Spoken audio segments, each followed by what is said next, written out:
Hi everybody, I'm here for the Fresh New Voice of YA Excerpt blog, and today I'm going to be reading from Forget Her Nots by Amy Brecount White. And the reason this is off is because I'm reading the book right now. I'm taping this on Sunday, so it's like 6 days before it'll actually be posted, so yeah.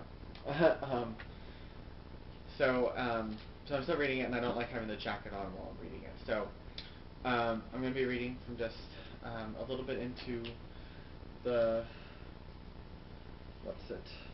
a little bit into the book, and you don't really need to know a whole lot. Basically, I'm not sure if the summary mentions it or not. I imagine so. Yeah, so her mother died, and so that's really, I think, all you need to know about this. So, alrighty, let's start. The garden lay beyond the lit sidewalks of campus, beyond the rounds of the night security guard, but Laurel walked toward it. Moonlight silvered the path at her feet. Like a nocturnal creature, she treaded lightly, her senses straining to make sense of the shadows. The owl hooted again, and her heart beat more urgently. Alive, alive, alive, it seemed to say. As she rounded a bend, her nose caught a sudden strong scent. It was fresh and invigorating, and she looked for its source. She rubbed the stiff branch of a low bush and lifted her hand to her nose.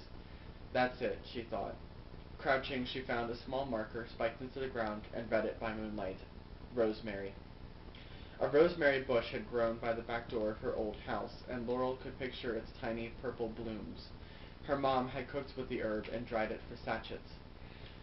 Laurel grabbed a branch but jumped back immediately. Something, or someone, had hummed. The low sound had vibrated through her body the moment she touched the rosemary. She looked around, but she was still alone. "Mom?" she whispered to the sky. "What's going on? Help me, please." She quickly broke off a branch and felt the hummy tingling start again. Laurel took a deep breath and raised the rosemary with both hands. Bright-cut flowers, leaves of green, bring about what I have seen. Her fingertips seemed to spark with an energy she felt pouring into her, spinning her senses. "Yes," she said, as the fragrance transported her into daylight. She was standing in her mom's garden. Her mom's hat was like a straw halo as she worked among velvety blossoms. Nearby, Laurel, a little girl Laurel, dug in the dirt, hardly listening to what her mom chanted. She jumped up and filled her mom's outstretched hand with a shovelful of dirt. Her mom smoothed the soil between her fingers. Her smile was like a kiss, and her voice seemed to caress the air. "Rosemary to remember, with sage I esteem, time to be active, time to be, time to, time." Laurel's eyelids fluttered open. "Mom!" she screamed, but she was all alone in the dark garden. She stared down at the rosemary she'd crushed in her hands. "Rosemary to remember," Laurel repeated. She'd remembered something she didn't even know she knew. She threw aside the branch in her hand and broke off a fresh one. Pressing it to her nose, she whispered her words, but nothing happened. "Please," Laurel pleaded, "I need to remember." Her eyes scanned the moon-drenched foliage around her as she breathed in more rosemary. When she was little, she trailed her mom through countless gardens. She knew the soft fuzz of lamb's ears, the tang of mint leaves, and the stab of thorns. Her mom used to say the names of the plants and make Laurel repeat them. "These are asters," her mom said. "Astus. Hydrangeas. Hydrangeas." Her mother had sung and said rhymes about flowers all the time. Why can't I remember them now? Laurel thought. A rapid flapping above her head startled her, and she saw the silhouette of Wings, the owl, flying away. She bent off several sprigs of rosemary and ran out of the garden. As she hurried past a row of tall, swaying evergreens, a highlight seemed to wink at her. Laurel pushed aside the branches and stepped into a clearing, where a Gothic tower rose above an expanse of glass. The conservatory, she thought with a shiver. Most Avondale buildings were symmetrical red brick structures with white columns and trimmed pairs of boxwoods outside every door. The administration building had a white dome that copied Thomas Jefferson's nearby home, Monticello. In contrast, the conservatory seemed to be lifted out of a fairy tale. Moonlight gleamed on the copper roof and reflected off the glass surfaces. Gargoyles with fanciful animal faces stretched their mouths wide as if awaiting a downpour.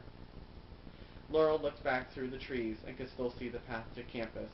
Taking a deep breath, she tiptoed to the front stoop to peer inside. The huge room brimmed with plants, so there had to be flowers. Laurel jiggled the knob, but the door was locked. Knocking loudly, she pressed her nose to the glass but saw no one. She'd waved to Miss Suarez in the hallways, but the teacher hadn't mentioned a tour again. Conservatories had always seemed like magical places to her. The outside world could be cold and dead, but whenever Laurel stepped inside the glass, the world burst into bloom. I need to be inside, she thought. She walked around the building looking for another entrance until a gleam of reflected moonlight caught her eye. An engraved plaque was set high in the wall. For dearest Gladys, may the rooms of your life be full of bright blossoms and sweet scents, even in winter. Yours always, Edmund. Rooms of bright blossoms and sweet scents, Laurel echoed. I like that. But she had no clue who Gladys and Edmund were. Clutching her rosemary, she jogged toward the artificial glow of main campus. That's all I'm going to read. I hope you guys enjoyed it. Forget Her Nots is out right now. It came out last week. And go get a copy. It's an amazing book. I'm only like 100 pages in, but I love it so far. It's very interesting and unique. So definitely go and get it. And yeah. So I hope you guys enjoyed this, and I will see you guys later. Bye.